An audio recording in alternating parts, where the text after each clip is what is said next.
She's success with Global.Media.com and celebrate it with or without champagne or rum. But she's success with Global.Media.com.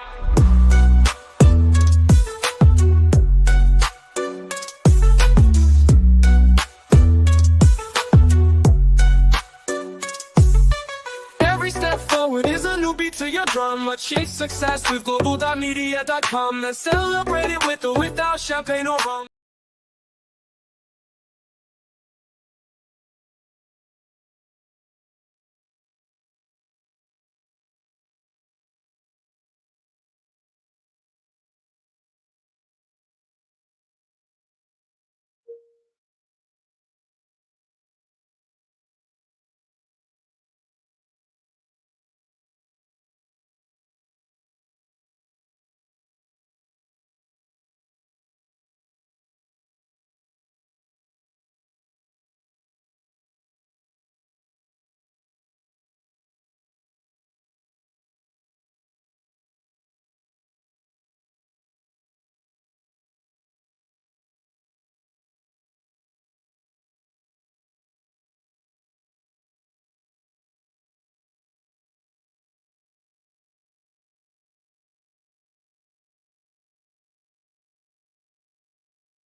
I will say apologies for that if you couldn't hear me.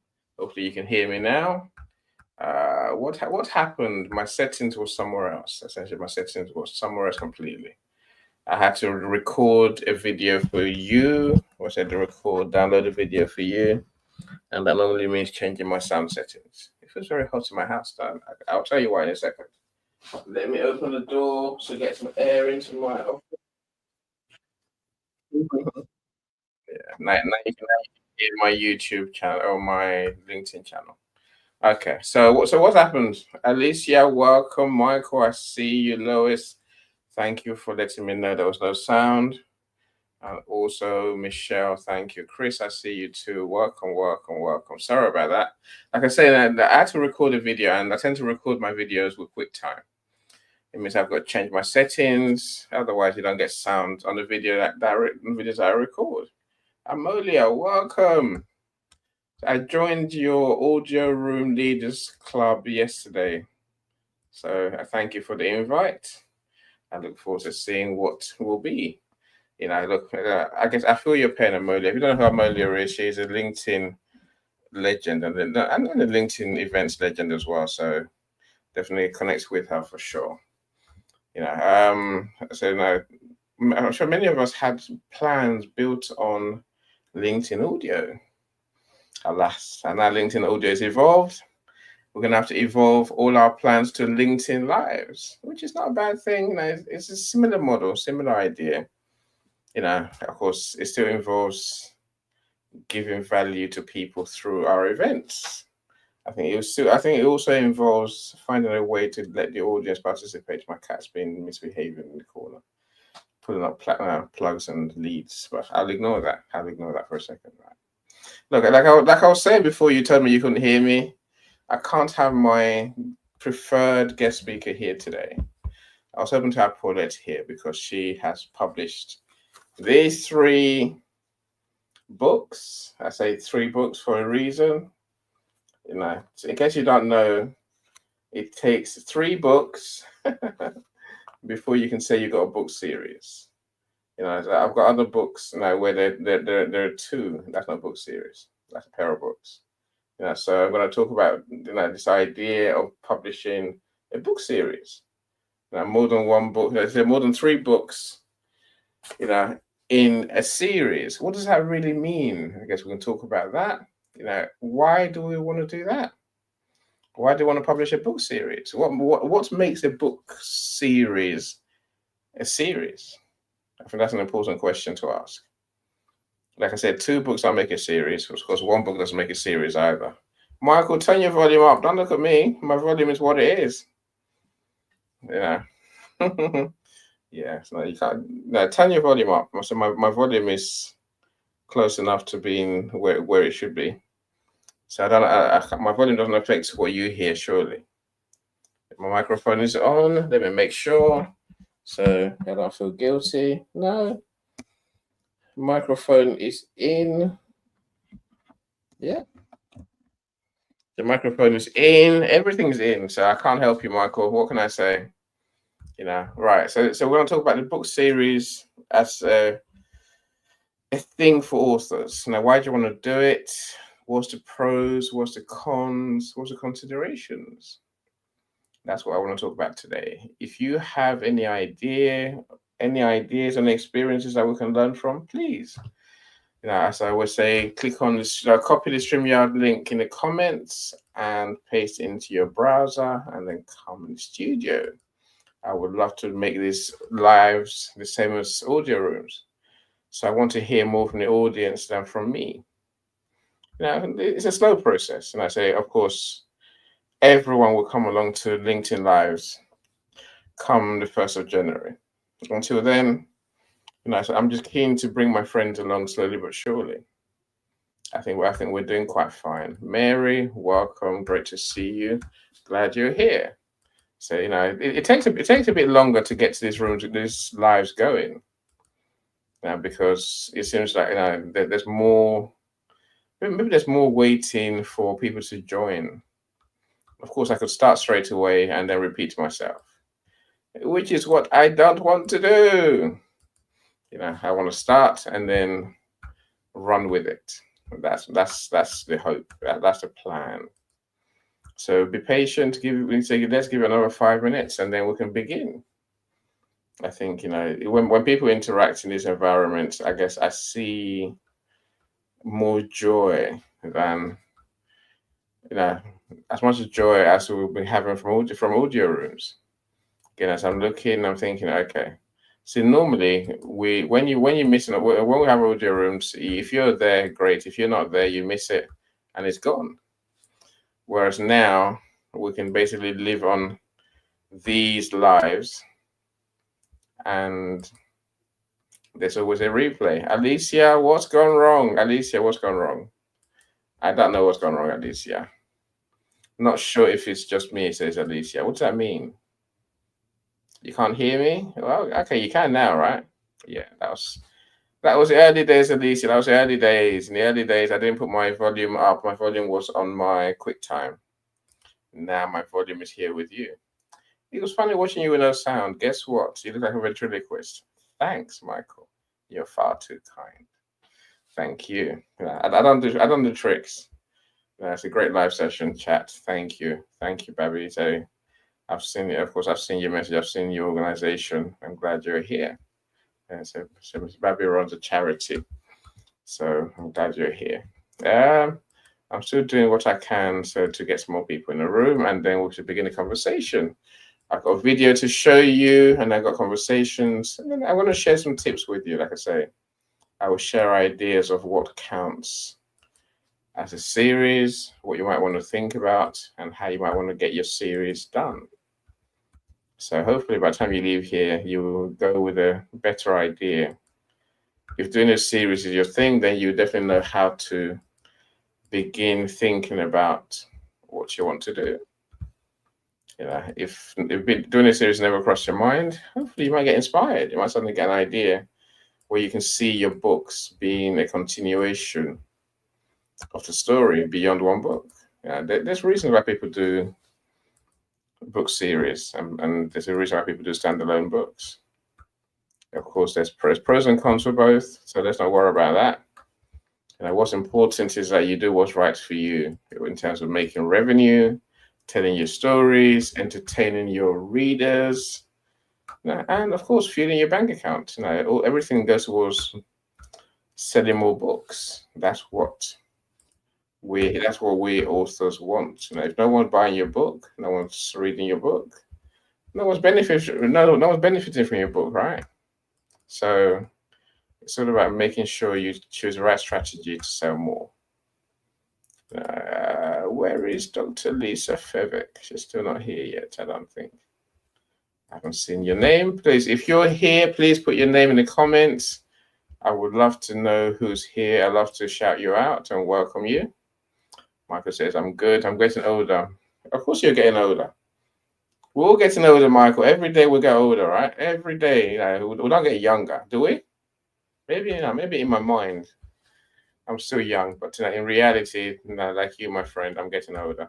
We just get older. But it's a good thing. I think with age comes wisdom. With wisdom comes a better lifestyle. That's the way I tend to look at my life. I like getting older. Would I go back, to where I was a few years ago? No, I'm fine, thanks. It would be good to use what I know now at a younger age. Of course, it would. At last, I didn't have those things at the younger age. So, I'm gonna have to just make do with what I know and keep building on what I know going forward. You never know when. I guess what you know might become handy. I'm looking at book to business events and the lives. Oh, you know what, my friends? I've done many, many lives. I'm just realizing I've done. As I look through my events feed, I realize I've done many, many live events. But it's good. It's good. It's good. I hope when they start calling me something to do with live events, I say that my reputation as a godfather of LinkedIn audio, I didn't call myself that. They did, whoever they are. And I guess that comes from doing the work, right? Putting the work in, putting the time in. Okay, let's begin our conversation. I don't want to keep you here too long, and I do want to go within reason on time, so around 3:30. So I'll give myself an hour and a half, so 15 minutes in. So let's see whether I can finish on time. I say again, you are welcome to come on stage if you've got a question to ask, if you've got a comment to make, something that we can learn from, then please do come on stage and come and share. I'd rather you came on stage to share than send me a long message. But if you can't come on stage, then send your message. So we'll try and decode it, we'll try and make sense of it, and then I will try and respond if appropriate. That's the best thing I can say. So for those who do know me, those who don't know me, I'm still NEO Song. My business is still Global.Media, and the mission is still to make my friends famous. I want everyone to know who my friends are, why they're special, why the services are special, why they offer unique solutions. Ultimately, I hope people get to know who my friends are, on a long-term basis. I don't want, instant gratification, ticky-tocky videos. I don't do those. I do what I call long-term authority building. That is why we do events like this and audios like where. We also do events on other platforms. So if you want to go and do Twitter Spaces, we can help you with that. But ultimately, I want to help you to have the longest fame possible. How do we do that? That comes from helping you write your book, publish your book, and market your book. Those who want my full service who tend to pay for our bestseller campaign as well. That way you have that gold badge, that badge of achievement for life. The one that says you're an international best-selling author. Now, for most books that are decent, I will guarantee to get you that award of being a best-selling author. Depending on what you pay me for, I can either guarantee or you can do. I can help you to do bestseller organically. Of course, organically means I don't guarantee your success. If you do the work, which I can guide you through, so they tell you how to do the work and what work you need to do. If you follow my steps, are you guaranteed? No, you're guaranteed to get close to being a bestseller. If you really do the work with enthusiasm, energy, and everything you've got, then you're guaranteed. You can make yourself a bestseller quite easily. The problem I have is that many people don't follow the steps I tell them, and they tend to be a bit reticent, lazy. I don't know what it is. Some just don't follow your steps. If that's you, if you can't follow the steps that we know you have to go through, then you're probably better off just paying me to guarantee I get your bestseller. And again, of course, there'll be steps for you to follow even then. But at least it's less work on you and more work on me. It's more work on me to find the buyers who will buy your book. But you still got a role to play in terms of your friends and family, in terms of you building your LinkedIn network, building your community around your book. Look, if all that sounds a bit weird to you, then let's have a conversation. Basically, if you plan on writing a book, publishing a book anytime soon, let's have a chat anyway. So of course, I'd love to support you in the process if you need help. So I've got book writing coaches, I've got book writing, ghost writers if you want to call them that. So I've got editors, I've got cover designers, I've got the whole team to move your book from your idea into your reality. Yay. My part is simply I want to put your book on Amazon and on a bookstore. So there's other stores now than Amazon, but I like Amazon because Amazon is the biggest bookstore in the world. So I want to publish your ebook and your print book on Amazon. If you've got enough pages, we can also publish your hardback cover book. So that's the bit I enjoy the most. I enjoy the day when I see your book in my hand, in your hand, for the first time. That's the day when it goes from idea to reality. As I say, when you actually have a book, in your hand. Listen, I don't think anything beats that day. That's for you and for me as a publisher. So until that day, the book thing is it's a dream. It's an idea. It's a want. It's a wish. It's a desire. Whereas it comes a day when we actually make it real, and then life gets really interesting. So Tamim, I don't know why I want to meet with you. Let's connect to a short Zoom meeting. Why? I could have a look, but show you something very interesting. Or Google Meet call. No, I'm not gonna. I don't know who you are. If you come to my events and I see you, I get to know you, then I want to know more about you. Randoms, I don't do randoms. I protect my time, my diary very closely. I don't just give away my time to anyone. If I know that you can benefit me or I can benefit you, then more chance I'll say yes. Let's meet. Of course, let's meet.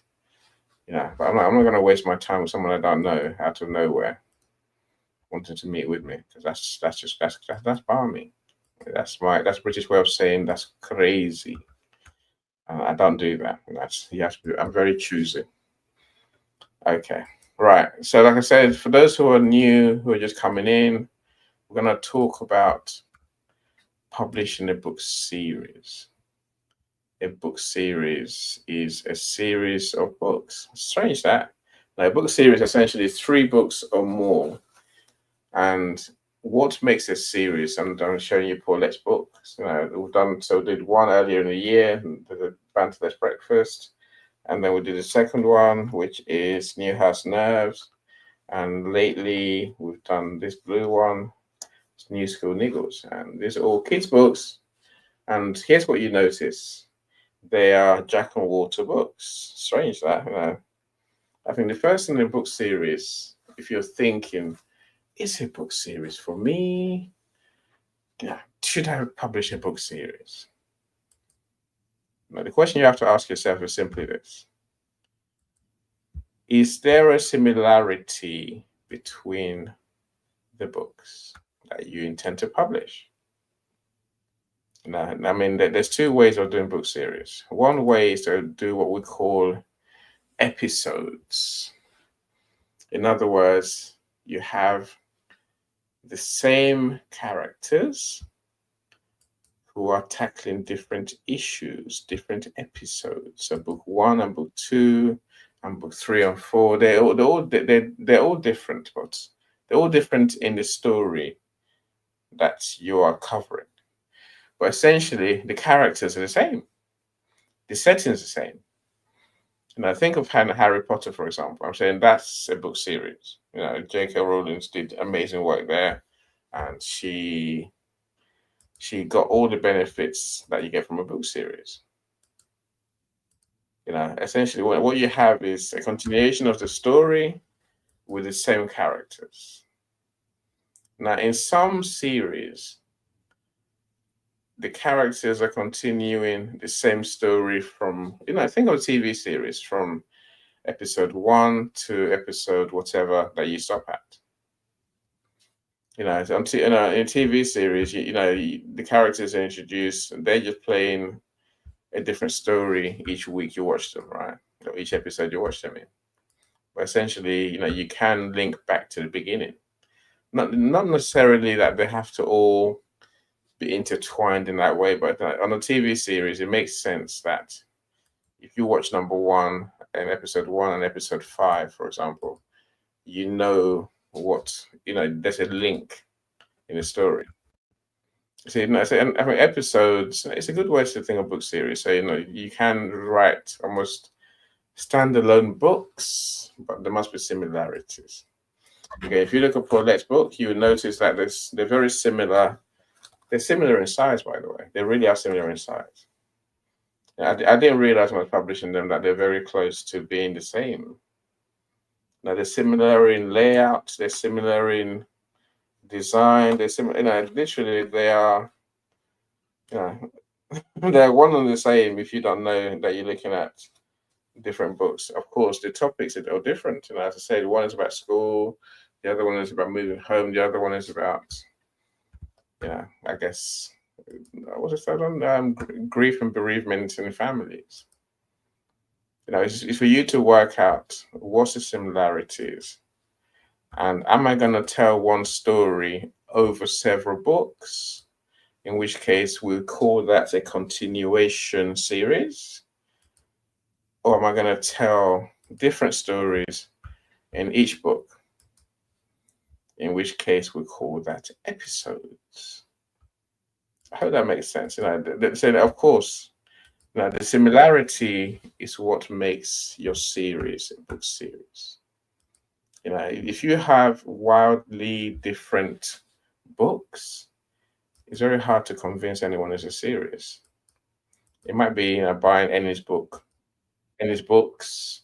but it's not a series. A series essentially is, like I say, a continuation of the story or a continuation of the characters' involvement in the different stories that you tell.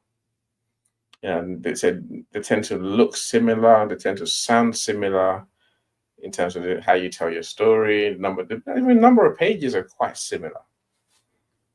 And how your stories flow are very similar. They don't change much between the books. That's what pretty much gives you a book series. What else can I say about book series? Let me stop talking. Let me show you a video, and then you can see what I mean about book series. Chinyere, welcome. Glad you're here. Dr. Amaka, ex-student, Dr. Amaka. Congratulations, my friend. You've done well. Now, see now, some people look amazing in that graduation gown. I look so good in mine twice. You at degree and masters. I stole both of them. I walked home in them basically. That's how much I love those gowns. But well done, you. Your PhD. I'm just waiting for my potatoes. I could change to you, Dr. Amaka. That must be Christiana, laughing my TikToky. I don't like TikTok, and TikTok is going to get banned anyway. The UK is going to ban it, and the US has already banned it. So we're getting it. I have no affinity at all with TikTok. No, it's a joke. It's a joke social media platform. If it works for you, good. It doesn't work for me. It does nothing for me at all. And my clients are not there. So don't expect me to spend time. I haven't even got a TikTok account. So it bores me to death.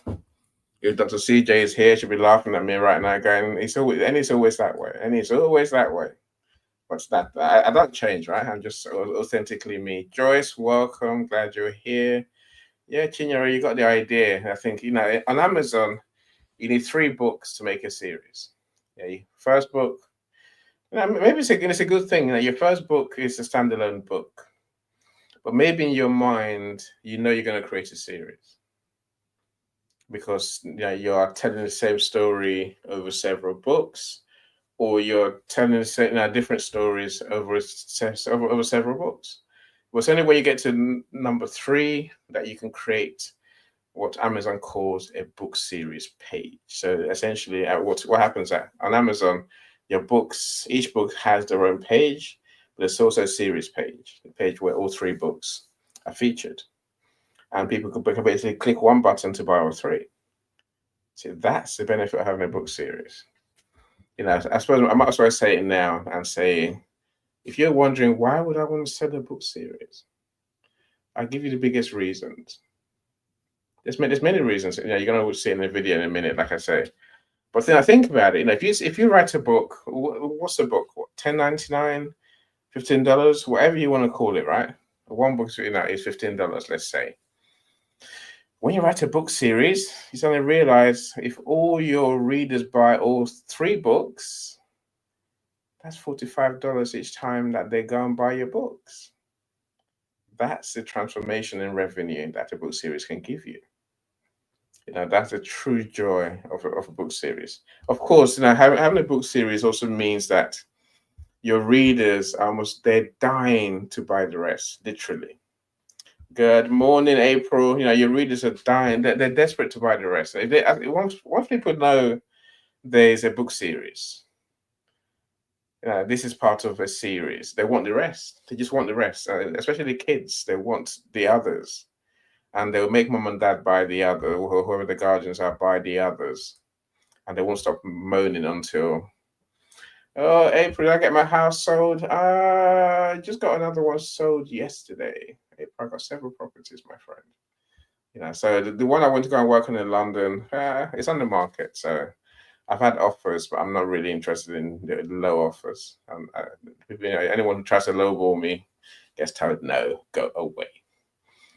I'll wait as long as it takes to get the price I know the house is worth. So I like that. Terrence, welcome. Glad you're here. April, I like the idea of a book series. How many pages should they be? And I think it's more a case of making sure there's similarity between the different books. So it's not how many pages should you write. If the book is 120 pages. You don't want the second one or the third one to be 250 pages, and then the third one to be a different number. Or I'm saying, if you look at Paulette's books, they're pretty similar.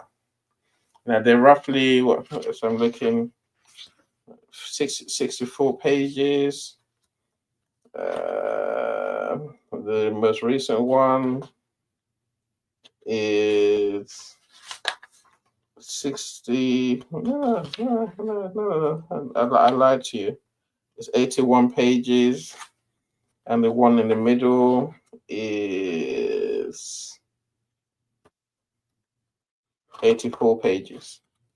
See, you get the idea. Like, it's just making sure that there's consistency between the size and the number. That's the important thing.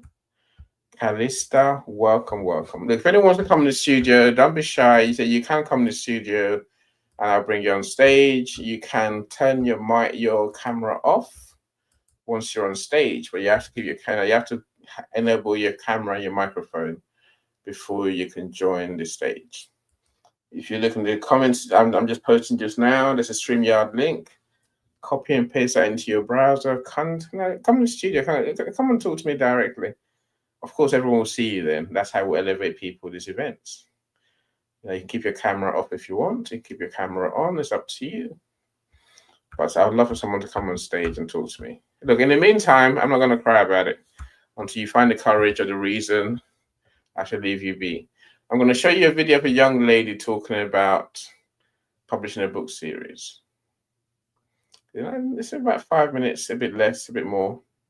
So let's listen, let's watch that, and let's see what we can learn from that. Then I'll come back to the points. Working on a novel or hope to one day make a career out of book writing, then you've likely come across the question of whether you should write a series or a standalone novel. There are so many examples of huge blockbuster series from Lord of the Rings to Harry Potter, so it makes sense that you might want to consider writing a series because, after all, series like those have enormous readerships. And in fact, you might already have some gears turning about what the next installment in your book with your same characters might be. But not every single story should be made into a series.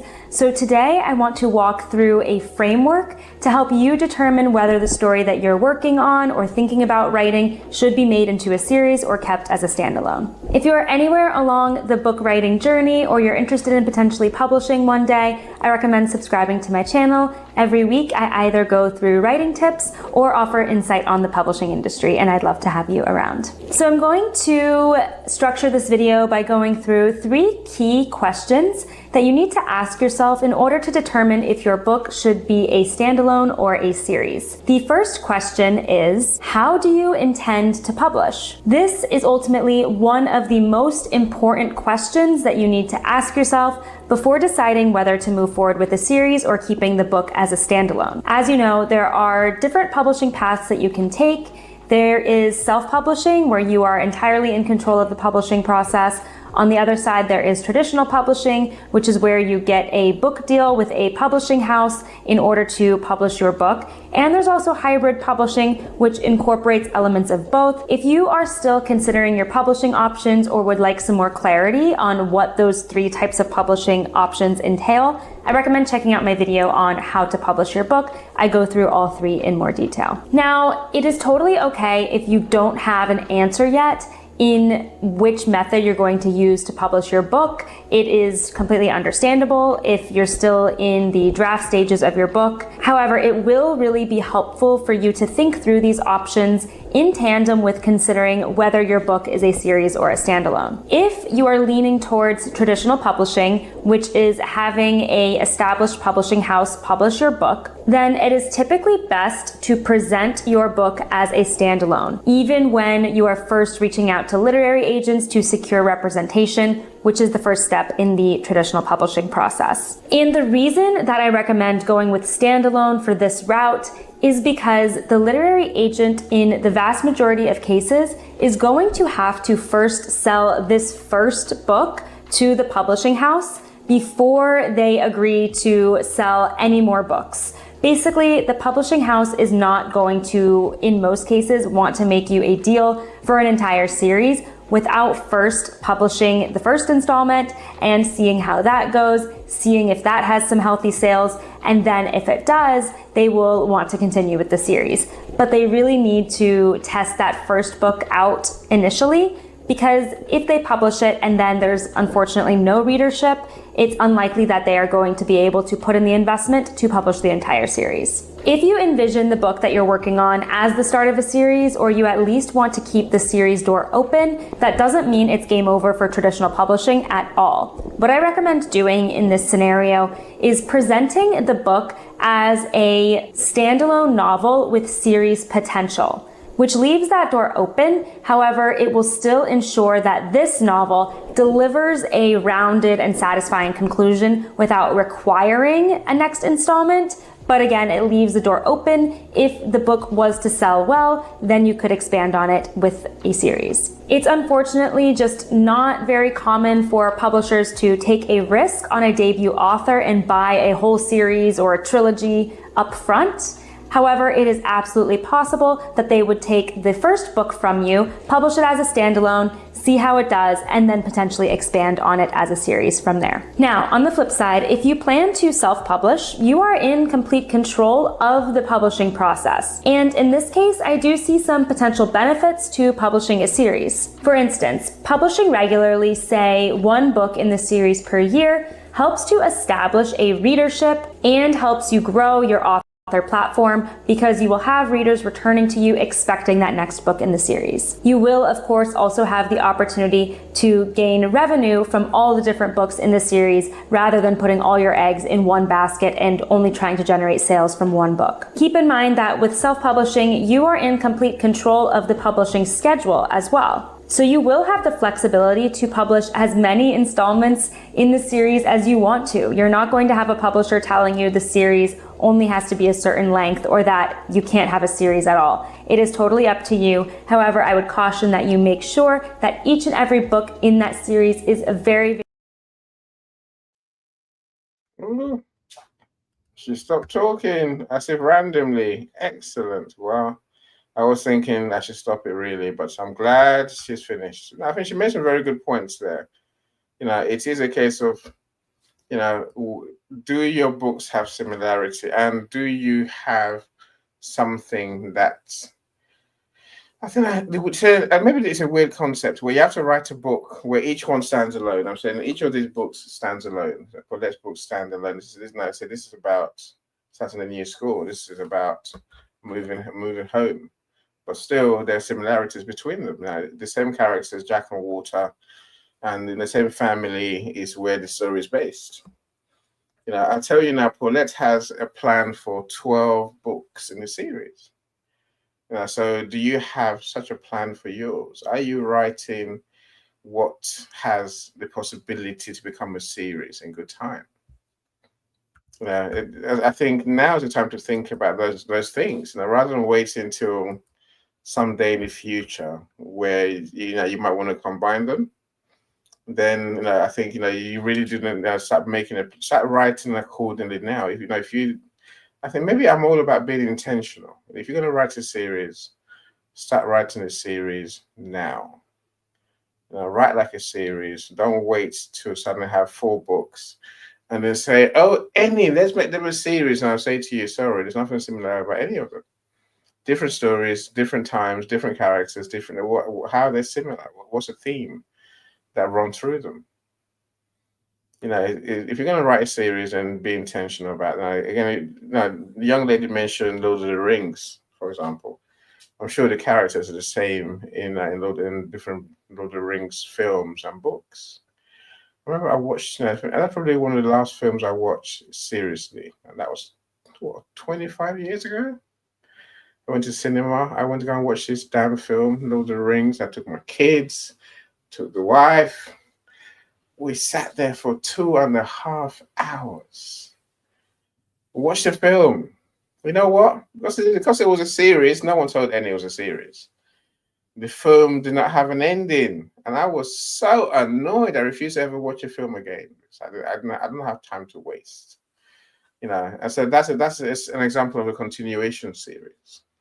The story doesn't end. The story carries on into the next book, and it carries on into the next book, and carries on and on and on. That's how I'm sure there's Lord of the Rings 6 or 7 as we stand here today. Does your book have that potential, or are you writing which might be the sensible idea, a book that can stand alone, but also has a continuation of sorts. I mean, if you want to have a beginning, I talk about writing in episodes. So it's not a continuation story where there's no end. You write each story, there's an end to the book, and then the next book has another story, but in similar characters and so on and so forth. Look, let's talk about, slightly about why do I want to write a book series, Ellie? What's in it for me? What's in it for my readers? As I mentioned already, if you write a book series, you can almost predict greater income from book sales because people will want the book series. You've got 3 books in your series. Rather than selling each book for $10, suddenly you can sell the books for $50. Huge difference in numbers, right? Huge difference in numbers. So rather than selling 5 to make you $50 of book 1 or book 2 or book 3, book 4 or book 5, suddenly now you have a way to make $50 off the bat. That's why, and with that, as an author, you can predict your income and you can begin to build that magic holy grail, that thing called, I guess maybe leave your job, financial freedom, enough revenue to live on, an income, making writing your job. If you're writing standalone books, there's no guarantee that your readers will want all the books that you write. They may do. You may be that special that, which is the second benefit of writing a series. Maybe it's the benefit of writing more than one book, full stop, right? So of course, as authors, we want to make people fall in love with our writing, with our work. Even those who love our books, our work, will tend to share the message through word of mouth. So most books people just read and they forget most of it, and they forget about the book entirely. Whereas if you got more books, especially this series, people are motivated to go and find the other books to see if there's something that they can take away from that one. Even they might have enjoyed book 1, might have enjoyed book 2, so certainly they'll be looking for book 3 to enjoy as well. Maybe they didn't enjoy book 1 or book 2, but they might give you hope and say, okay, let me go and see if book 3 is where it's really at. And the reason I say that is simply because many people think the first book is the masterpiece. It's not. Yeah, sorry about that. If I'm going to burst your bubble, your first book is going to be your worst book, whether you like it or not. Your first book is going to be the one is the least good out of all your books. Most authors tend to improve, get better as the days go by. Who's LinkedIn user telling me I'm a busy man? Of course I'm a busy man. I'm a busy man because I do events. I love doing events. And I have no problem doing live streams as opposed to audio rooms. I can't see who it is because I've got many different screens. Let me try and work out. Okay, event page. So see, I can see Chinyere, I can see Simone's here. How can I come and talk about my book? Simone, I will share the link with you right now. So the link, the StreamYard link is in the comments. You can copy and paste it. But Simone, I will send you the link to your DM. And then just click on the link and come on stage. I'm meeting Simone on Saturday, so I'm excited to meet her. Simone W. Simone, yeah, there you are, Simone. Okay, so there is the link. If you want to say, if anyone else wants a link to come up on stage, please send me a message. I'm being told off. Esther Comfort, leave me alone. Leave me alone. She's telling me off for using the words "the wife." Yes, I do talk about the wife. Okay, that is Simone, right? We did talk. I talk about the wife. I don't know about my wife, do I? It's the wife. It's a title. I would like to have a conversation with you, Chinyere. I'll send you the link. We can meet unless you don't want to come. If you want to come on stage today, by all means, I'll happily talk with you, if you want to have a meeting on Zoom, and then we'll certainly do that. So just let me know, and then I will arrange a date and time. So Chinyere, I just sent you the link to the studio. If you are, all you have to do is basically make sure, when you get on StreamYard, you can sort your background out as you wish, or if you don't want, if your background is, if you don't want to be seen, you can turn your camera off once you're in the studio. So anyway, let me get back up. Like I say, people might be more buying of your books and give you more of a chance if you have a series, right? I don't know how Michelle says I can hear you now. So what people don't know is that Michelle is both deaf and blind. I don't know how the woman does what she does. You're remarkable, Michelle. Seriously. I don't know how someone who's deaf and blind sees and hears. Again, Michelle is creating a technology that helps deaf people to hear. It's a neuroscience technology, which is I think that's remarkable, right? Of course, again, we'll meet sometime soon, Michelle, and we will talk about how you do what you do. Of course, I know you got books in your mind, your memoirs being one of them. But so I can't wait to meet you. I really want to know how you do what you do. Right? Right. Have I missed any questions? I don't think so. Okay. Let me get back to where I was on the pros and cons. Look, I suppose maybe the third benefit of a book series is that if you have a book series, my friends, every time you market your books will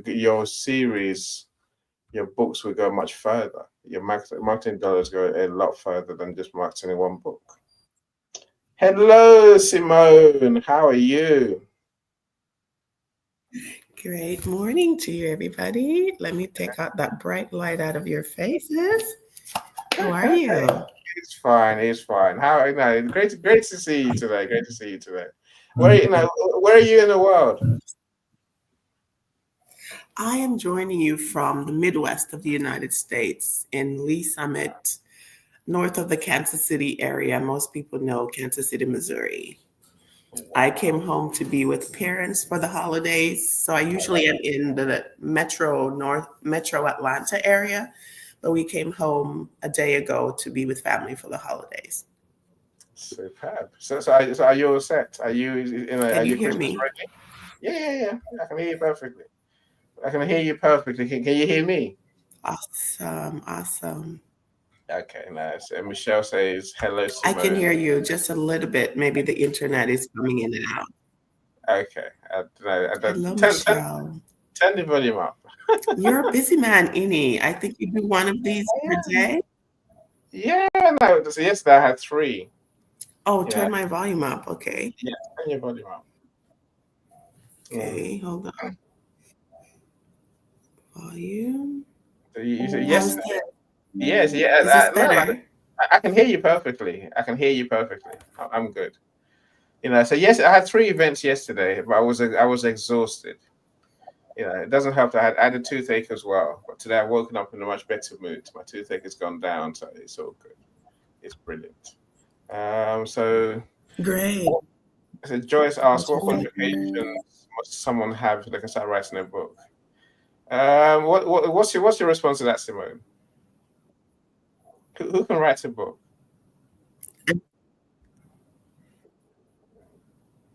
Okay, you're breaking.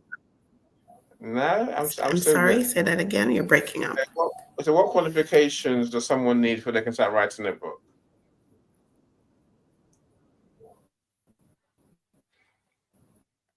No.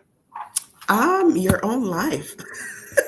Exactly. No, your own life journey. If you're breathing, your own life journey qualifies you. And I said, if you're alive and you're breathing, you can write a book because you got a story, as you're saying, Simone, right? There's no. If you've got a story to tell, if you've got something that we can learn from you something that can help other people. I said, Exactly. write your book. Write your book. Don't. It's not a qualifications thing. It really isn't. Don't let that put you off. So I think I always try Yes. and focus books on what will help the readers. Who are you writing the book for? Who's your target audience? If it's for kids, if it's for single mothers, if it's for people looking for a job, I'm saying, how are you going to help them? What do they need to know that you know that they don't know? That's what makes a good book, if you ask me. But that's me, right? Let's talk about your book, Simone. Let's talk about your book. So how is your book doing? Where is your book? You have to show us your book. You have to do that flash on the screen thing. Okay, so do I need to have a physical copy? I have can I actually show something in the screen? Can I share something? Yeah, I think does this allow you? Yeah, I think the present button lets you show what you want to show. Yes, I have a little video here that I can show you. Present. Yeah. Video, share screen. Okay. And then I will, yes, I'm trying to share the screen and then selecting the exact one that I would like to share with you.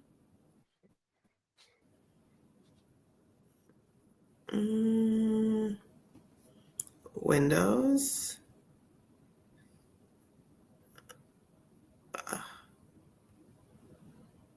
I just opened it. Let's see if this is it. Can you see it? Can you see it? No, not yet. No, so is it playing? Are you able to see? No, we can't see it yet. So I don't know. Present. I have it here on my laptop, but I'm not seeing it coming up. So I can keep talking though and just get a copy of the book here real quick if you guys. Yeah, by all means, or you can send me the video if you want to send me how can you send me the video? Is it on YouTube? Here, let's see. Yeah, there you are. There you are. Excellent. So let's go with that. There you go. I'm not sure what you're seeing. No, I'm seeing your screen. I'm seeing your blog. So your website. It looks like you're in the back end of your website, right? You're seeing the website. Yes. Okay. I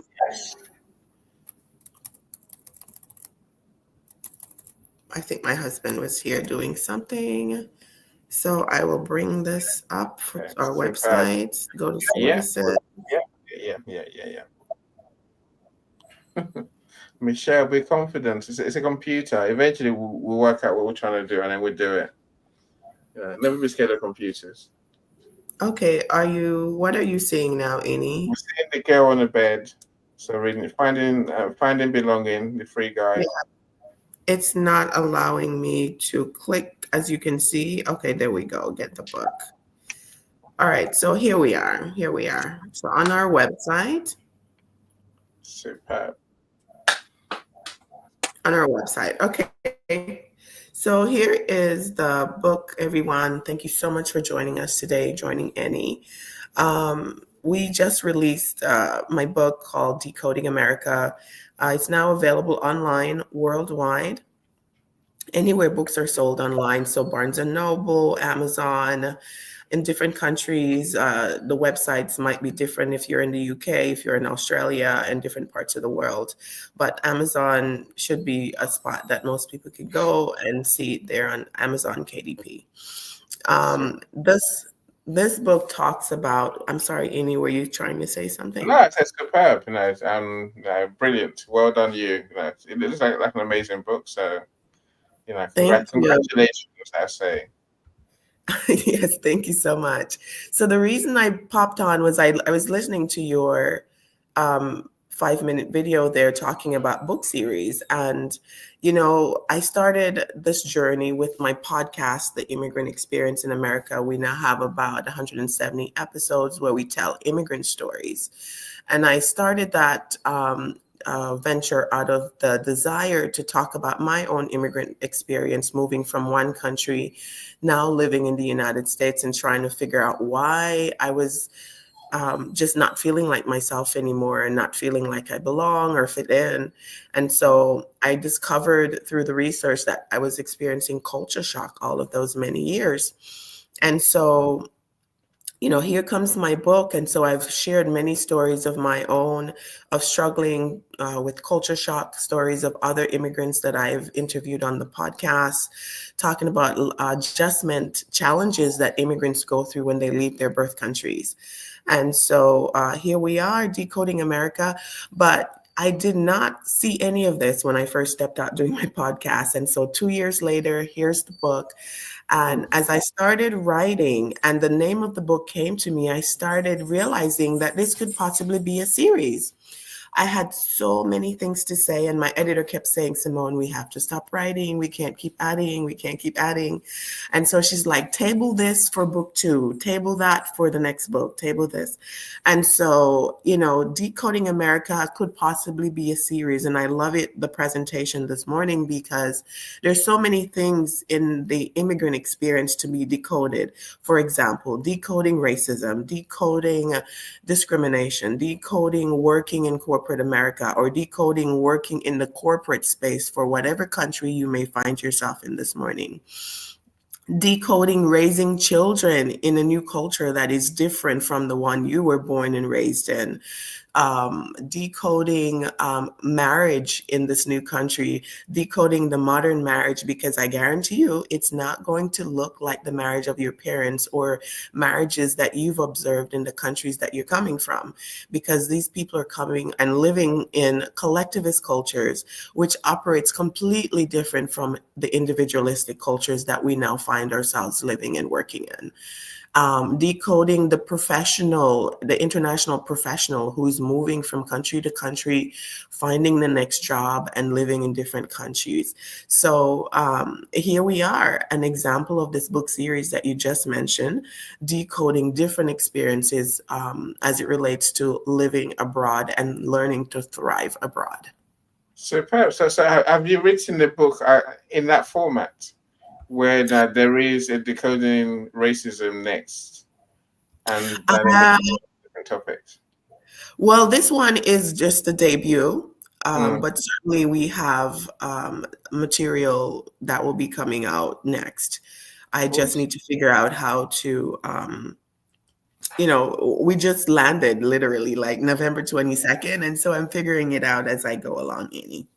Yeah, I think, a lot of people want to write big books, Simone, big books.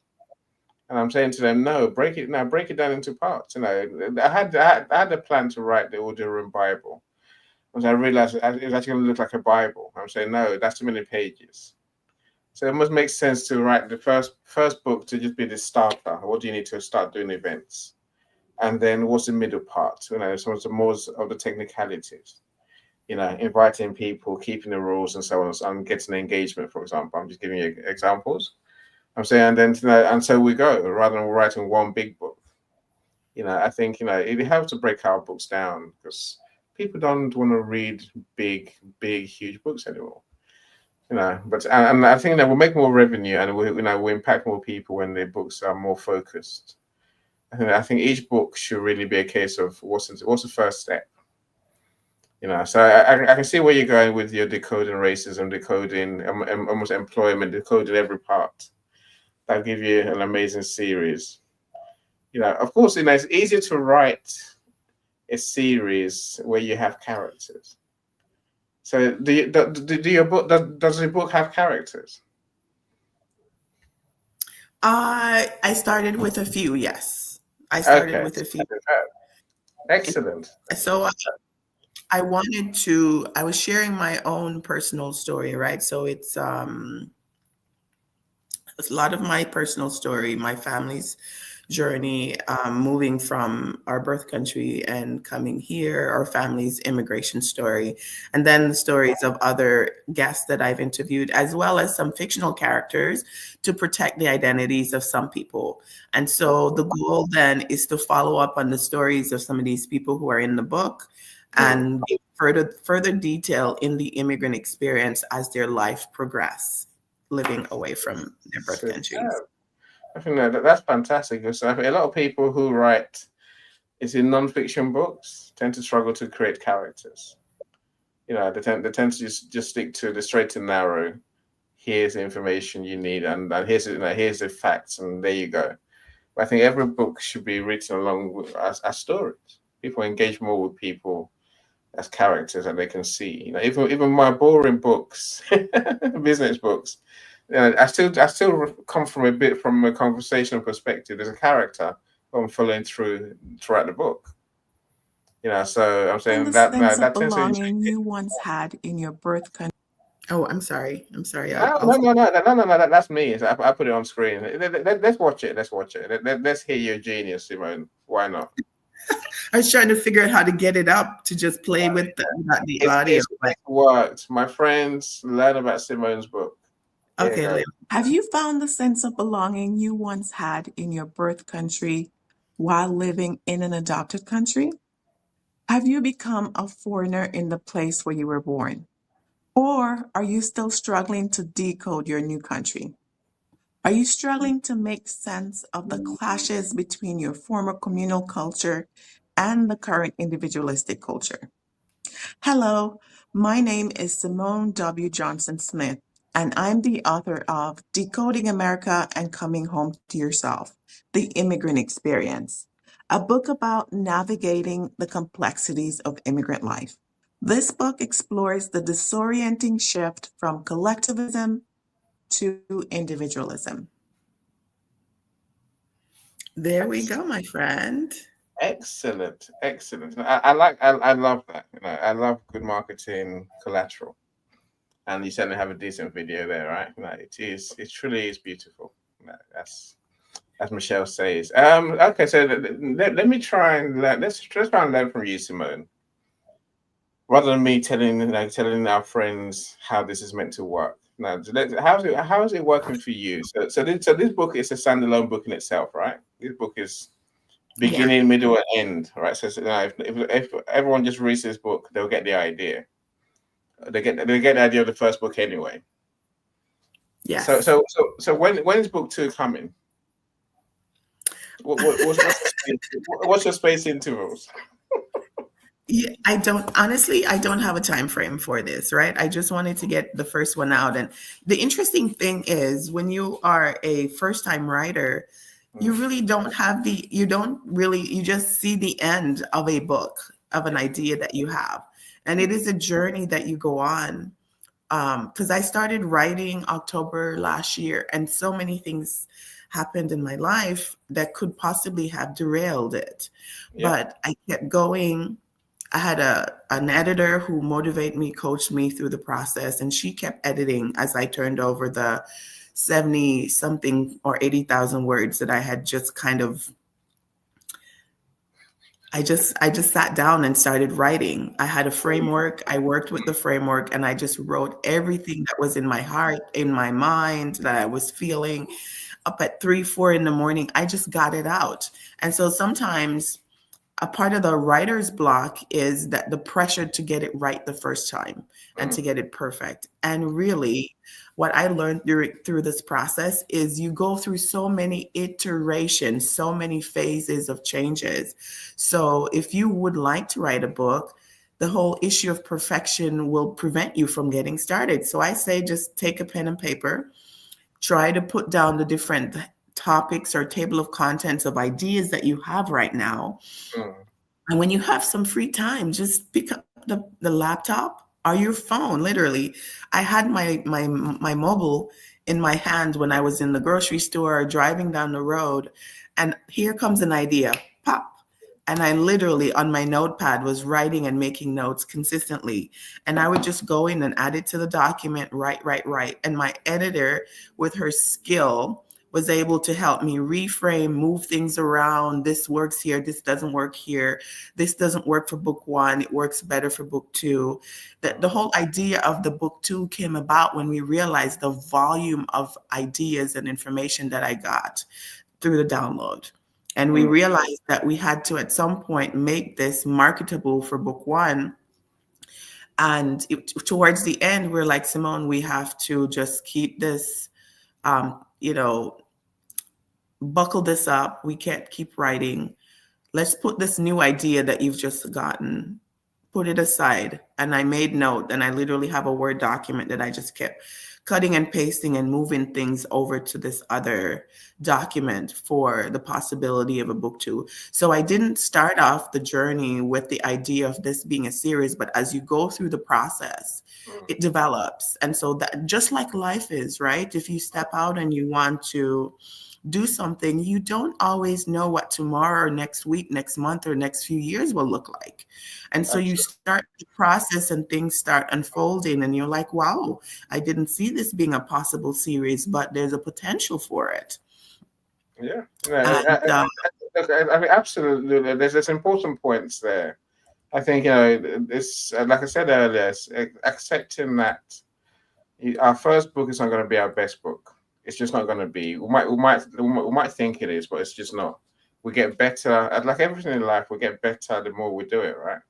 The more books we write, then the more we understand the process, more we understand how we work, and then that tends to lead to a better product second time round. And your third book, some people don't get it right until book 5, and then suddenly they're in the flow. But something tells me, Simone, that you've already got book 2 written, mostly.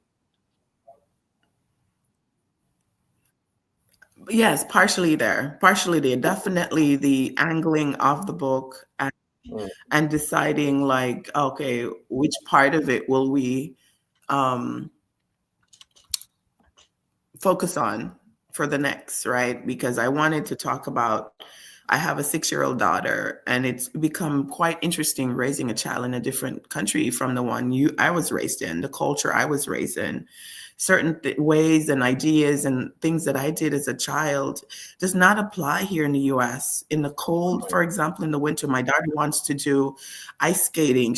I was raised on an island, no ice anywhere, okay? And if there was, you'd be concerned. I'd be concerned. I grew up in I grew up in Nigeria. No, there's no ice anywhere. Santa on the sleigh is a fantasy that will never come true. Yes, but she wants to do ice skating. She wants to do rollerblading. She wants to do these activities that are so foreign to where I'm from. And I never did when I was growing up. So now I find myself, I need to go out and learn this. I need to go out and do this so I could do it with her. Or I'll have to go ahead and hire somebody with the skill to teach her, even if I don't get around to learning myself. And so, you want your child, for example, to eat like you eat, like your parents or grandparents eat. But the reality is, children born in a certain place are going to eat like their peers. Yeah. Look, I'll tell you a story, about my youngest. So I've got 2 older ones. They had no interest in Nigerian anything at all.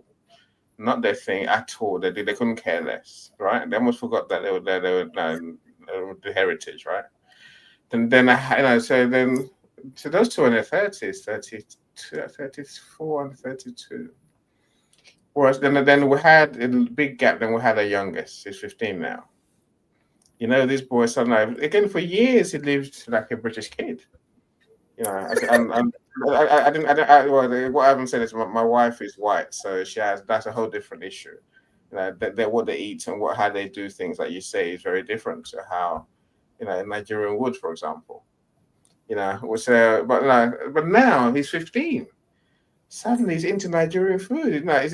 Maybe he's more into cooking than Nigerian. But he's into Nigerian food. Like, literally, I'm cooking jollof rice today. I'm like, really? Why? I'm cooking a goosey soup. I'm like, I haven't cooked that in all my life, but no, we had to learn together. So we can do that now. And he speaks Yoruba. He's learned off YouTube. I'm like, that's remarkable. I didn't do that.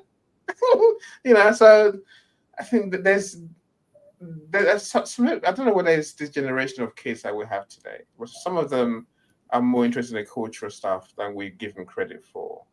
Is my point, and thank God they are. At least thank God mine is. Yes.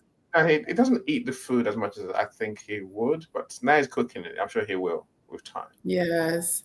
And it came out of nowhere. That's awesome. That is so awesome. And I think what I'm discovering is as parents, I also wrote this book with a few people in mind, right? Aspiring immigrants who are trying to figure out what is life like in the West. If I make this decision to move as a student, as a international professional or otherwise, what's my life going to be like? What's the experience? For people who are first generation immigrants as myself, and probably you are, Eni, or Annie, and then children of immigrants, right? Because there's a lot of times there's clashes between the children and their parents, right? Who want to pass on traditions, heritage, their roots. And the children are saying, look, I was born in this country. This is my citizenship. I just want to live and know this place.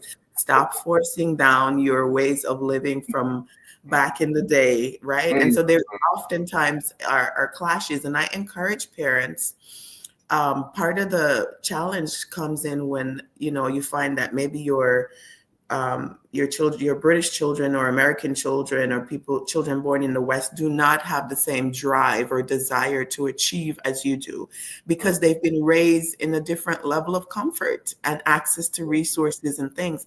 And I encourage first generation immigrants to be more open with your struggles and your experiences, because they want to learn. The reality is, for example, I can only speak to the United States. Like, there's so many different groups who are here in this country. And the thing that makes you stand out when you go out in the world as a young professional, everybody or a lot of people seem to have their identity is very important, right? And for them, they realize that their roots or heritage is part of that new identity that they're forming. And so your son is probably going through trying to figure out, who am I? What's my identity? And so the conversation is, oh, my dad is from Nigeria. That's part of who I am. That's part of my heritage.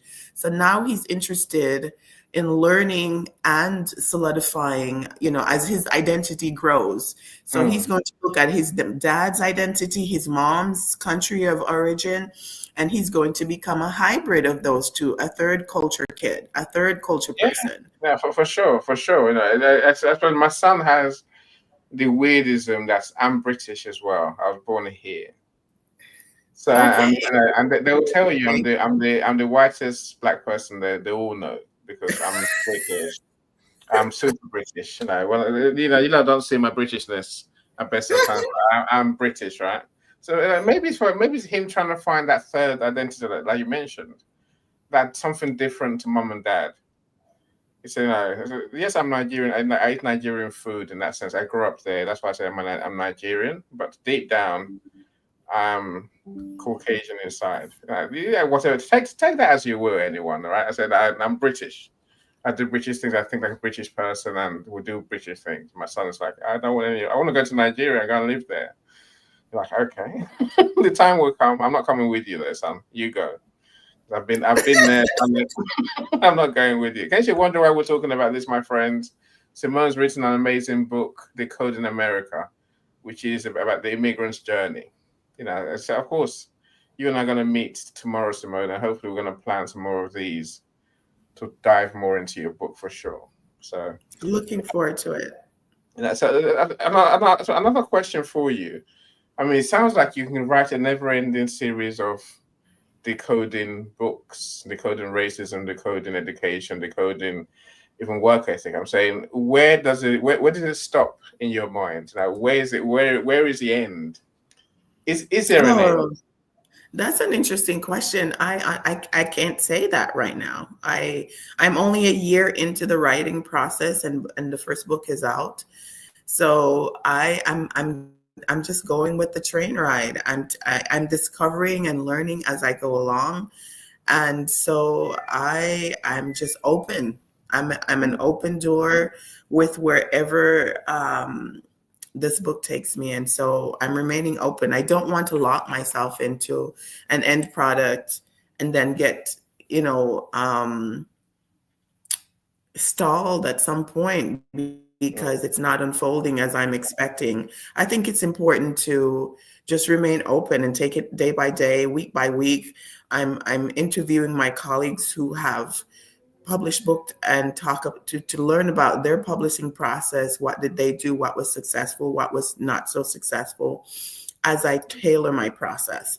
And so I'm just open to go along this journey. And I think that's the best for me. That's the best way I've learned to view life, just to remain open. Every day dawns and reveals to you new things. We learn as every time that we get up every day. And so we need to keep a certain openness to the possibilities of things. No 2 days are the same. And so I probably will expect that now that I have learned the first year, that the writing process for the second book will not be the same as the first. Right? Because I'm making new contacts, I'm making new connections, building a network. People might come along who might make the process a bit more easier and more fast tracked than the previous one. And so, yes, I'm just going with the flow.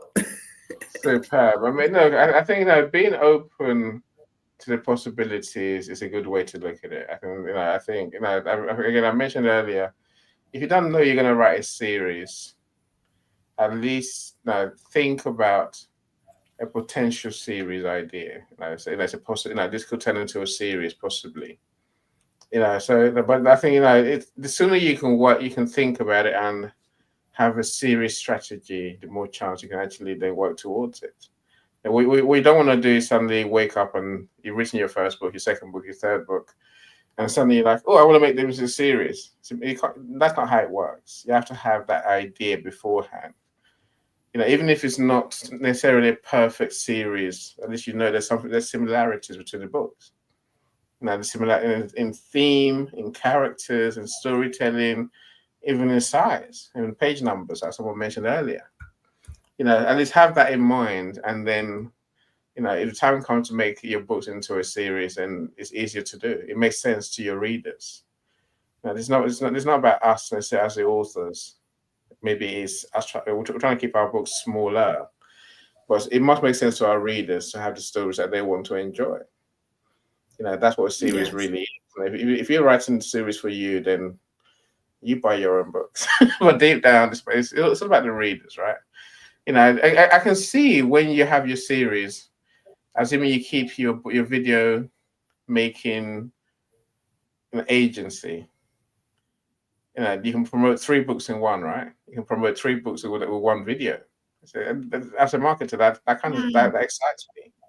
I think you save costs on advertising, you save costs on creating 3 different videos. You may well do that anyway, but I think that being able to put all your series in one, in your marketing assets without duplicating every time, that definitely helps. Yes. Yeah. Okay. Yeah. Okay. So because this is as I listen to you, I'm wondering, is the series, I heard you guys mention Harry Potter, is this more for fiction, or does nonfiction fall into that as well? Nonfiction falls into it. Thanks. So I mean, you prove that nonfiction falls into it. You prove that if you have the concept and you have the topics and themes that go together, that works, that flow together. The Decoding America is the first one. Decoding racism, decoding all the other decoding that you're thinking of. It shows that it can be done for fiction and non-fiction. Maybe it comes down to the first question I asked you, which is, have you got any similarities in the characters? I think it's building the characters into your book. So it's in many books that are real, many fiction, the non-fiction books. Non-fiction books tend to have a boring element to them, generic. Do I have that back to front? I often get that wrong. Fiction books are the ones that are not real, right? Yes. So Right, right. the fiction are not real, so the non-fiction are the real ones. So many Mm-hmm. non-fiction books tend to have a straight way of writing without thinking of characters.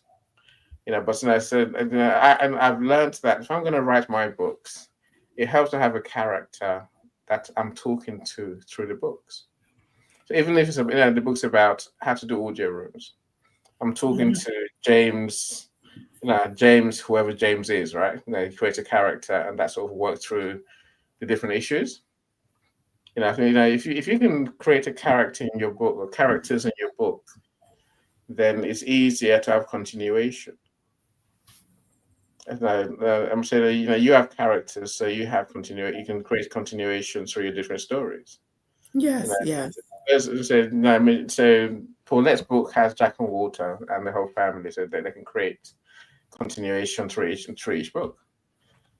So it's not just for one genre or one type of books. I think we can create series of any books that we want, really.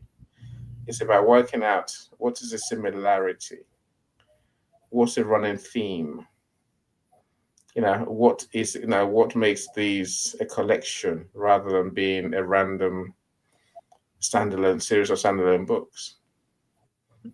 So Yeah. that's my take. Yes, If yes, anyone has yes. any idea, of Well, course. nonfiction doesn't have to be boring. I'm hoping that my combination of a memoir slash nonfiction isn't boring, right? Because Mm. believe me, the immigrant journey is definitely not boring. Okay. Yeah, no, So, of course not.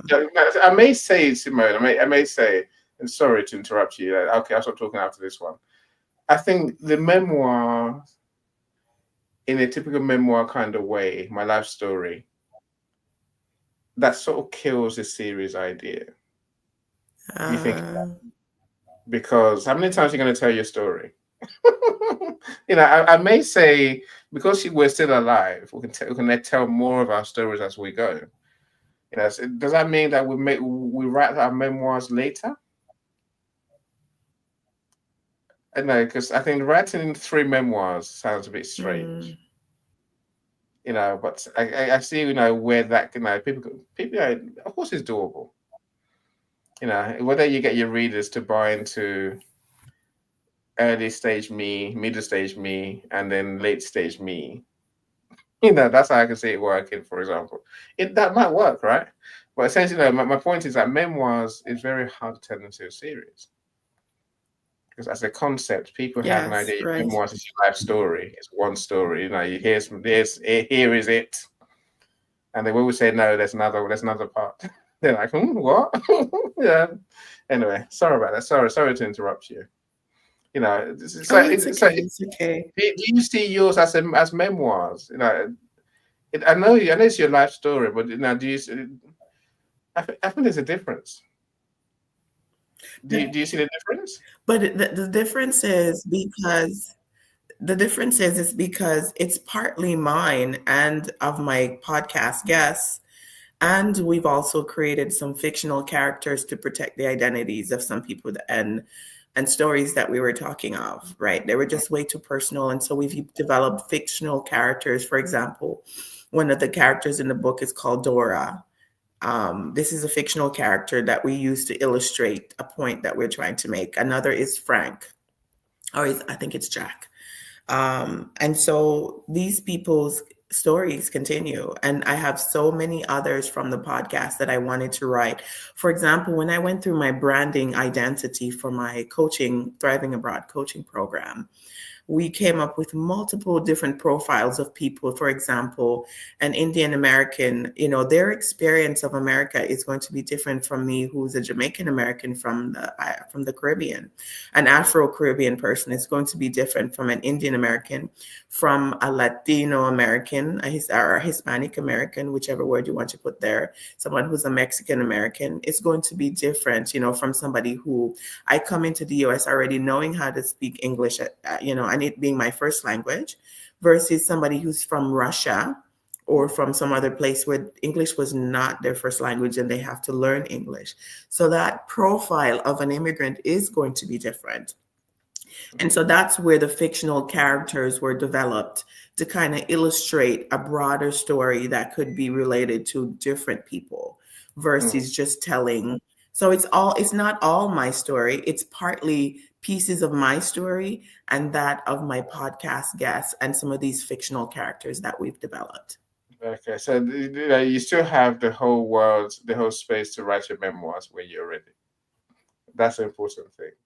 And they will say you've written it before because this is not your memoirs. This is, like you said, this is some personal stories, but essentially it's a storytelling book in that sense, and telling different people's stories.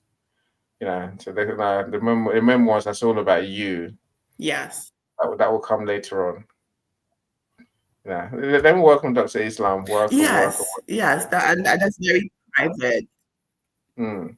I see the point you're making. Yeah, so it's not actually a full memoir like in the sense of, people coming out with their stories. It's partially. Can you see any drawbacks, any downsides to writing a book series, to turning your book into a book series? Is there anything that you can see that could go wrong in that sense? Hmm.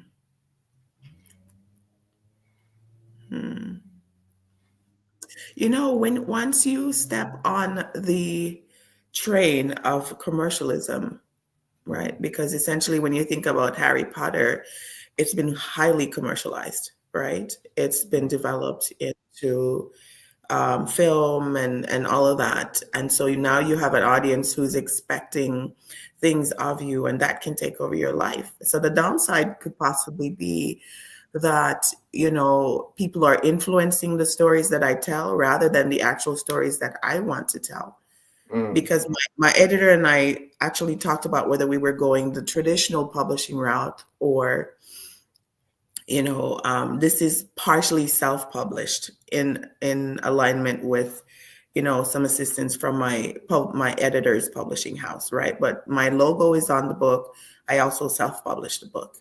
And so when you go the traditional route, a publishing house comes in, they give you, they pay you for it, they take over the story. You no longer own it. And so that's the downside, I think, to going the commercial route, is that sometimes you lose the driver's seat, you lose the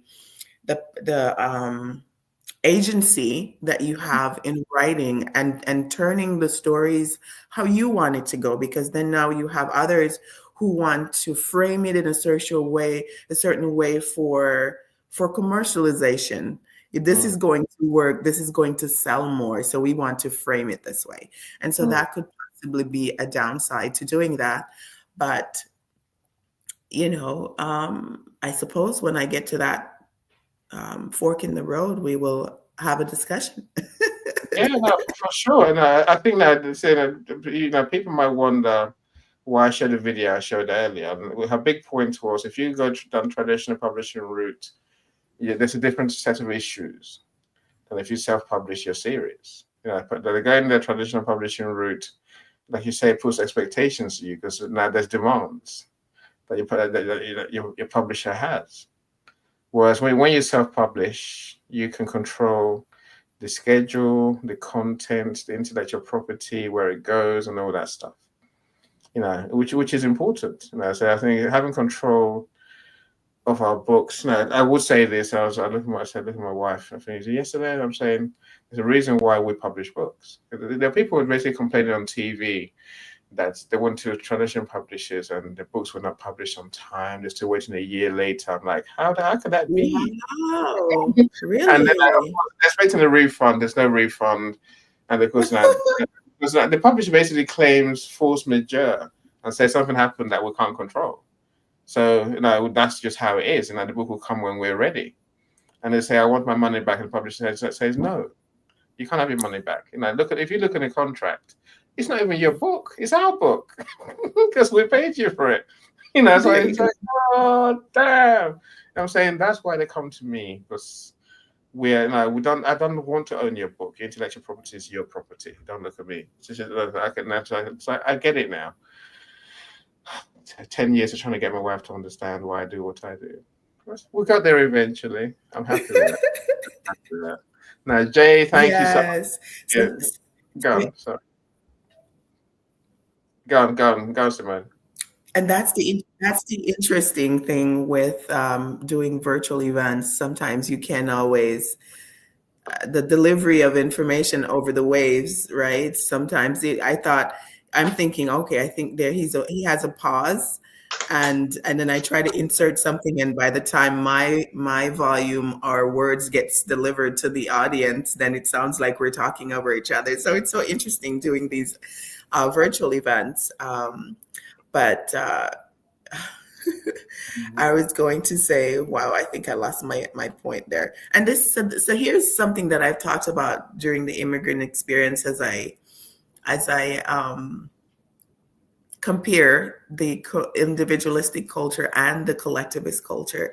And you can probably relate any Nigerians if you are in a Nigerian home or in a Nigerian community where there is a conversation going on versus in the West. In the West, people are at a table and one person speak and you wait till they finish and then you speak. But you don't have different people. In the collectivist culture, you'll have everybody talking at the same time, it seems. And you're wondering, how are they hearing each other? How is the information crossing? And so oftentimes, because I was raised in a collectivist culture, there is part of me that is like that. And so I have worked to sometimes have a notepad. When you get an idea, sometimes you sense that you need to let it out before it leaves you. And so that's what just happened. I had an idea of a point I wanted to make, and I was holding on to it for the moment when you pause for me to interject, but then it left me. Yeah, no, it's a problem. No, I wouldn't lie. I've got a notepad here. Everything goes in my notepad. Otherwise, I will forget. No, I can't show you. Right. I write on my notepad all the way through. I do forget simple things. I suppose no. I think maybe it's personality as much as culture, in the sense that I am a very quiet spoken person, take turns kind of person. If you come to my events, you find that I'm very, we have an order. The order that I understand as a host, I have to understand the order. And if any, in the audio rooms days, if someone broke my order, I would literally freak out. If someone started talking randomly and out of order, out of sequence, I would literally lose my mind. And they wonder why I get breaking up there. Is that your internet? No. I'm still here. I think I'm still here. I can still see you, so we're doing good for now, right? I'm saying, I don't like to talk over anyone. I can't. If two people are talking, I'll wait patiently until I can speak. I wait until that moment comes, and sometimes the moment never comes. Like team meetings, for example. I'll sit there all the way through and not say a word because I just can't jump into the conversation. Now, is that personality? Is that culture? Maybe a bit of both, Simone, in that sense, right?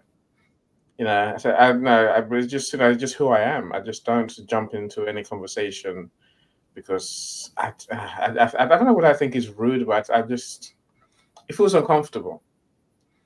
I try and find that gap you're talking about, that space where the person stops talking. I can jump in, but I would much rather there's a structure where they say, right, there's an order of sorts. You can speak when. And if that means putting my hand up, I put my hand up. If that means ringing a bell, tell me what to do to get in a conversation, then I'll get involved. If you don't tell me what to do and you just have this chaotic conversation going around, I literally would not say a word. I remember now, there was a time I was with Jay. So Jay is one of our new authors. I'll come to your question in a minute, Jay. We were doing an audio room, me, Jay, and Brian Smart. This was talking about a year ago, yeah, thereabouts. And just three of us talking about being dads. I sat there. They didn't stop talking, so I just didn't speak. They were amazed. I'm like, I just can't jump in. You got to stop talking for me to speak. If you want to speak, say, Annie, what do you think? Then I'll speak. If you never ask Annie, what do you think? I'll leave you be. You know, I think a lot, but I'm just like I can't say it because I'm not going to force myself into your conversation. You know, I ask again: is that culture? Or is that personality? I wonder. Yes, You know, yes. I think it might be part of your decoding conversation where there's some cultural habits that are just not normal. Or maybe they don't feel comfortable in a different land. You know, they feel as if am I trying to impose my Nigerian culture on the Western ways? Am I trying to impose my Western ways on Nigerian? Are you with me? There's something's wrong somewhere, and I can never work it out. If I do, you know, so Right. let's answer Jay's question. Can protecting the anonymity of the author be a difficult issue when promoting a book? Yes and no is my answer. What's your take, Simone? Hmm. Promoting the book. Huh. Yeah. I'm trying to get a little bit more details as to, for example, my I'm not trying to be anonymous, for example, in my book. No, but And there I'm are some wondering, like, what there's some context? you know What's the context? some people write under pseudonyms. Right, right. How do you promote a book if you write under someone else's name and you don't want to show your name, your face, yourself? That's the question Jay's asking. Right. Okay. I suppose if you fully created this pseudonym, right, and you're posting online, socially interacting online, and that's who people know you as, then that's who you promote the book as, right? They don't know who is behind um, the book, behind the character. So I suppose in that sense, it's easy to protect if you completely show up as this other person online. Yes, But I agree. I'm not fully clear. I'm getting what thoughts he's having, right? I'm wondering, like, what's the context?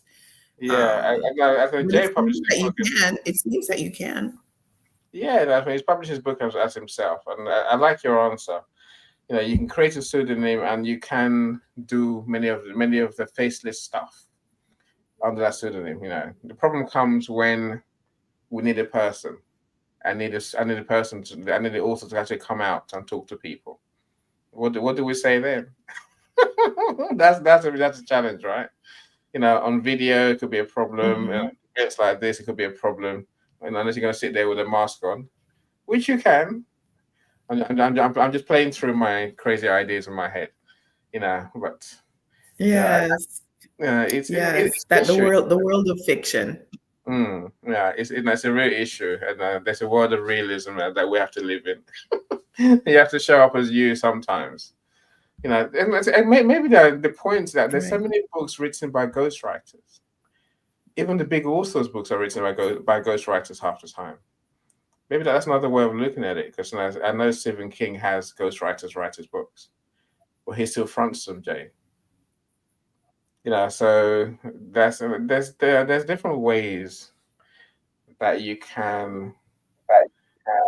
You know, I'm not sure you can protect the anonymity of the author necessarily. I think there's different ways that you can promote a book, whether you're being authentically the author or not. And I'm trying to answer your question. And let's talk, Jay, and let's find out what you're really thinking. We can answer your question properly. Dr. Roxana, another one of the best-selling authors, so international best-selling authors for her book. Family Wealth Secrets, glad you're here. Michelle, you've been a star today as always. I say again, I don't know how someone who's deaf and blind can engage so beautifully on these platforms. Elizabeth, welcome. Thank you all for spending your time with us. Look, let me show you this video about Simone's book again. Simone, is your book an ebook and print, or is it just in print? It is in print at the moment, and it's actually not yet in audio, but it's an ebook. Okay, so it's ebook and print. Yeah, through Amazon, you can get it through I guess Kindle and all the other ebook Yeah, ways that you can access that. And it is available through ebook, yes. awesome. I guess I look forward to seeing the next one in your series and the next one after that. When there's three, then that makes a proper series. When there's two, I'll see that we're heading towards where I suddenly say, yeah, I know where she's going with that. Another one's coming soon, and then that's when life really becomes fun. Let me play the video again for those who missed the beginning. So, thank you so much. Thank you. Would lots of Have you become a foreigner in the place where you were born? Or are you still struggling to decode your new country? Are you struggling to make sense of the clashes between your former communal culture and the current individualistic culture? Hello, my name is Simone W. Johnson Smith, and I'm the author of Decoding America and Coming Home to Yourself, The Immigrant Experience, a book about navigating the complexities of immigrant life. This book explores the disorienting shift from collectivism to individualism. awesome, truly awesome. So that is impressive. Beautiful video indeed. Well said, Michelle. Now, Simone, thank you for spending your time with me. Thank you for telling us about your book and Thank you so your much. ambitions, your plans. My friends, check out the book, and I'm sure Simone's going to share the link in our comments page. So please put the link on there where they can buy the book. Okay. I will buy the book. Of course, and I say I'm an author, so it's not if it's not if, it's when I'll buy the book, Simone. Let's talk tomorrow. Then I'll tell you when I'm going to buy the book. In case anyone's wondering what I'm talking about, I like to buy my friends' books when we put a bestseller badge on them, when we achieve bestseller, because I like the gold badges. So I like all my books have the gold badge that we earn for our clients. So if Simone is up for that tomorrow, then I'll wait till the day we achieve that badge, and then we'll put a badge on and I'll buy the book. If you have a book, my friends, that you want to have that gold badge on, Jay, we've got to talk to you. Okay. Here's Jay's question. A person wants to write under a pseudonym but wants to be part of an anthology to share a personal trauma. Mm. Yeah, you can be. Can you hide in the age of social media? Of course, you can. You can. I mean, I think an anthology, this is my personal point of view. I'd love to know what you think, Simone. My personal point of view, if in an anthology you can hide because you don't have to say which chapter is yours. You can just show up on the show and not own a chapter. You can own, you just own being a co-author and let people work out for themselves, if they can, which one is yours and which one's not. Of course, in a book of 10 chapters with 10 authors, 10 co-authors, now by elimination, I can work out which one's yours may be.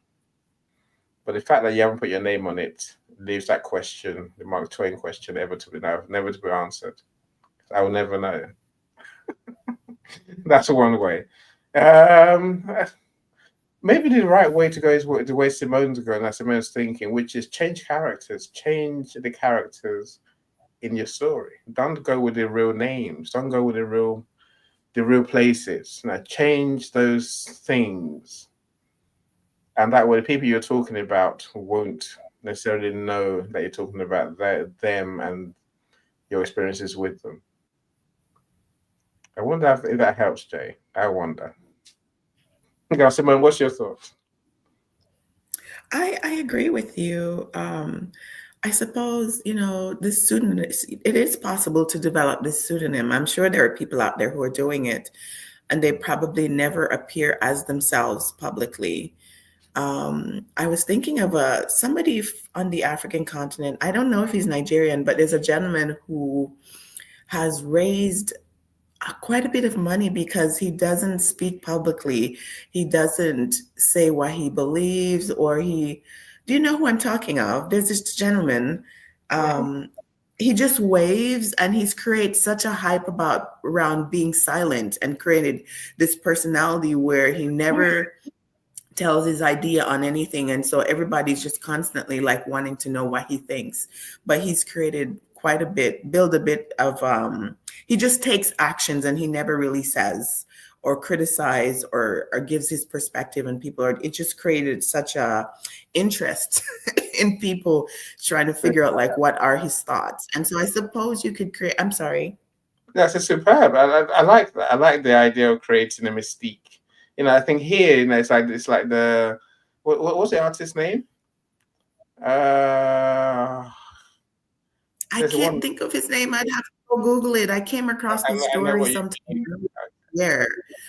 Yes, but he's an African gentleman, and he's raised, he was able to be quite successful financially because of his silence and so many issues. And he just does and takes actions, and it creates such an intrigue around his personality. But I suppose you could create a pseudonym, Jay's asking, and you'll have to stay in the background and really just write from that, like a ghostwriter, and you'll never be in public. At some point, you can choose to come out. I'm the author showing up through this pseudonym. But if you really want to stay in the dark, you could possibly use the same idea as Jay was highlighting, where you use different names to protect people's personal identities. Yeah, no, so, I mean, Banksy is the one that's closest to the Nigeria you're talking about, Simone.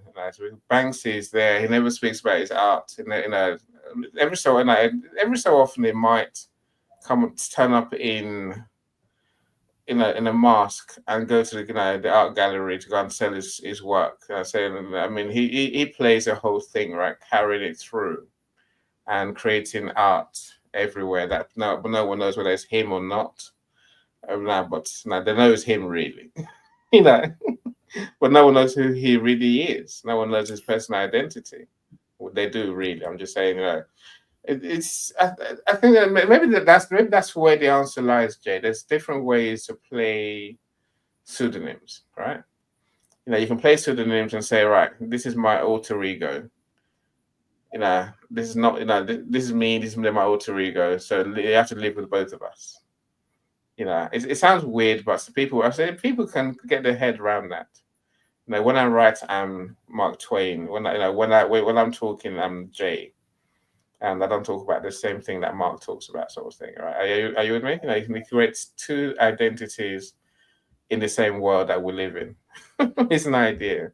And then Stephen's idea: writing of trauma has an evolution of healing. When healed, later less is shared. Maybe. Again, I think that's just working on the idea that you will be more comfortable coming out seeing your real self after writing about your story. And that could be true, Stephen, and I can accept that. What does Michelle say? Silence makes a very strong point sometimes. Indeed, it's true. My friends, thank you so much. You've made my day. So we've gone over. Any? Oh, please feel free. Can you hear me? Yes.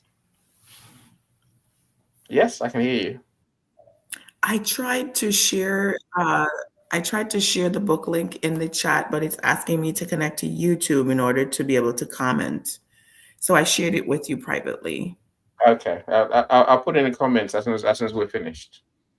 So essentially, I'll put. There's two comments. There's several comment feeds for this live streams, right? So there's a comment feed here that's on our StreamYard page now. Don't put it there. I want it to be on the page, on the LinkedIn page for the event. But you can't reach that until the event is over, because on LinkedIn the event takes over the whole screen, right?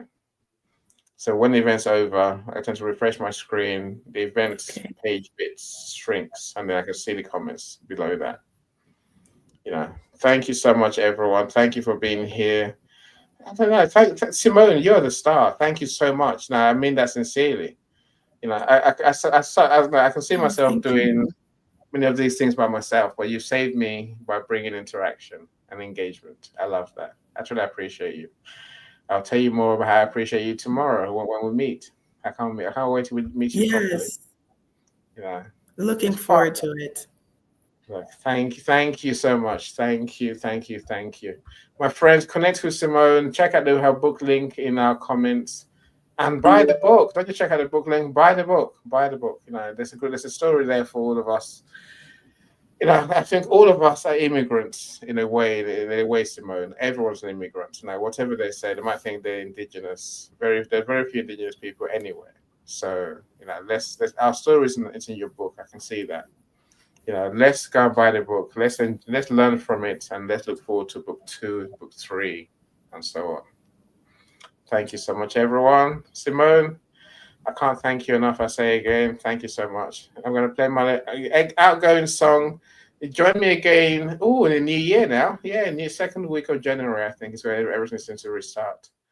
I have no idea whether I fit the schedule for this or not, but I'll soon find out. But I'll see you in the new year. If I don't see you before then, enjoy your Christmas and New Year, my friends. I say bye to all of you. Simone, thank you so much. Bye. No, thank you. Did I upload my end video? Oh, I forgot that bit. Damn. I created it, I just didn't upload it. So give me 30 seconds and then I should play my end music. And then I can turn my streaming off. Okay. End video or start video? End video. Bye. It's uploading because you don't know how StreamYard works. It's uploading slowly but surely. Okay, the internet. Okay, so that's what's going on. It's uploading. Yes, it's going very slowly. It's getting there. It's getting there.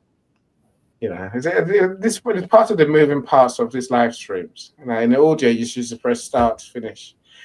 On these ones, there's start screen, end screen. There's even mid screen sometimes. There's mid videos and so on. I'm ready for you, my friends. Processing, and it's gonna go. Yeah, we're done. Enjoy your day, anyway, Simone. I wonder what you have planned today. Are you resting? Or are you busy? I am getting on different calls around promoting my book. So I had several yesterday in between going to grocery store shopping for the holidays with my parents. And I have my little one and my husband here. So, resting and spending time with family and friends. Excellent. Enjoy. Look, I'll speak to you tomorrow. So everyone, I bid you good night. I got one more room with Zion later on, a positivity room. Who said what at the end? Cyrus, sorry, I missed you, Cyrus. Cyrus said hello, everyone. I don't like to miss anyone. Who else have I missed? Elizabeth, what do you say? How do I overcome the fear of people not liking my book to get it published? I don't know. Part of me just says get it published, but that's not the answer. The answer is get people to read the book. Now find the confidence. You need a group of people to read your book to start off with. I won't say pick friends. Pick 3 people to read your book. And listen. If they give you feedback, listen and make those changes if they make sense to you. That will give you confidence. Is everyone going to like your book? No, of course they're not. They just no, don't expect everyone to like your book. Just expect people to, those who like you will like your book, and then hopefully you will grow together. As time goes, each book you get better. Maybe then more people will like your book, but don't let the fear stop you. So what I'll say to you, write the book, publish the book. Let's make it as good as we can make it. And then we'll learn from there. You learn from there to be probably a better writer. Those who don't like your book will learn to like your book because it's a quality book. I guess better each time you write a book. Now, what's your take, Simone? I don't want to say, no, it's a good question to ask before we leave. What's your take? How'd you go over that fear that they won't like my book? Right. Through my writing process, and the second subtitle of my book is Coming Home to Yourself. And the journey of that talks about really fully accepting yourself, all your insecurities, all of your weaknesses, your strengths, all of it. And I think when you get to a place where you fully accept yourself, then the voices of other people become dimmer, to become lower in your head. And so I would encourage Miss Elizabeth to go on a journey of coming home to herself, really accepting fully who she is. Because the truth is that no matter how perfect your book can be, there is going to be at least one person who does not like the perspective that you write from, how you wrote it, the story that you're telling. And so you have to be able to be comfortable in that. That there are some people who are for you, and they're automatically going to be people who are just not for you. They're just not your people. They can't hear your voice. There are people out there who you are meant to speak into. Whenever you speak, the word just lands like nothing to them. It's like bread. It's like the sweetest piece of cheese, or their favorite food. They just receive it so much to their spirit. It goes deeply to their soul. And those are the people that you're meant to speak to. And so those are the people that you are here for. Those are the people that you're searching for. And you are trying to find them, and they're trying to find you. So focus on those people, reaching your audience, and really not worry about the people that you're not meant to speak to, because they're always going to be there. It's how many billion of people, number of people are on this planet. Indeed. Not all of them are going to be for you. And I'm sure throughout your life, you've already experienced that, whether personally or professionally or otherwise. There are some people who your spirits don't jive. Your way of seeing the world just don't jive. The way you are, the way you show up just don't jive. But you are who you are, and you just have to settle, come home to that, accept who you are fully, and really just lower the volume of the voices of people who don't like what you do. And sometimes, as President Obama says, right, it's important to listen to the voices of those who may not agree or may not see things from your perspective, because sometimes you can learn. So, fear comes with a lot of things, but we say embrace the fear and try to see what lessons may exist in that space for you to learn. You never know. There might be something for you to learn from somebody who does not like the way that your book was published. Brilliant response. Better than mine always. I mean that sincerely. So I'm glad it brings us back to the point, which is, who are you writing your book for? Focus on them. If you write what they need to know, what's going to help them, they will like your book, almost guaranteed. Everyone else doesn't matter really, because as long as your audience like your book, get the benefits that you intend, then happy days, right? The other people, don't worry about them. Let them worry about themselves. That's what I always say. Thank you so much, Elizabeth. Great question. Thank you, Simone. Amazing answer. Okay, I should play my last song now. So thank you so much, everyone. See you in the new year. Let's end video. Yep, there you go.